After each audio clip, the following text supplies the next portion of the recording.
Supreme court इस देश की सबसे बड़ी अदालत। इसी अदालत में एक सुनवाई चल रही थी। सुनवाई का विषय था पब्लिक बैंकों के बढ़ते हुए कर्ज, और वकील ने जज साहब के सामने विलफुल डिफॉल्टर्स की एक लिस्ट रखी।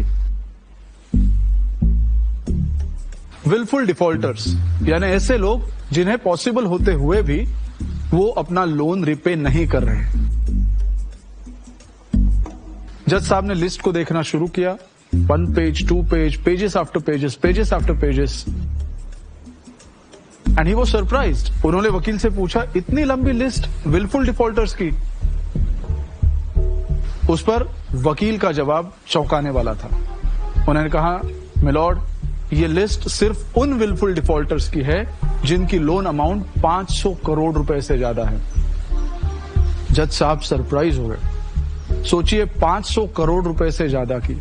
इस सुनवाई के बाद रिजर्व बैंक ऑफ इंडिया को यह लिस्ट पब्लिक करनी पड़ी।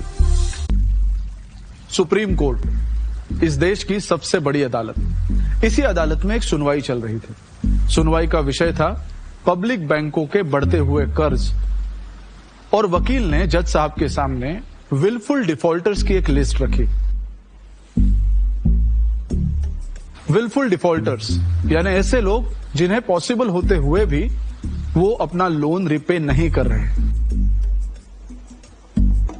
जज साहब ने लिस्ट को देखना शुरू किया।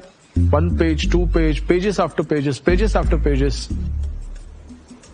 And he was surprised. उन्होंने वकील से पूछा, इतनी लंबी लिस्ट विलफुल डिफॉल्टर्स की? उस पर वकील का जवाब चौंकाने वाला था। उन्होंने कहा, मिलॉर्ड, ये लिस्ट सिर्फ उन विलफुल डिफॉल्टर्स की है जिनकी लोन अमाउंट 500 करोड़ रुपए से ज्यादा है।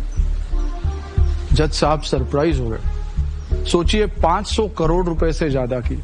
इस सुनवाई के बाद रिजर्व बैंक ऑफ इंडिया को यह लिस्ट पब्लिक करनी पड़ी।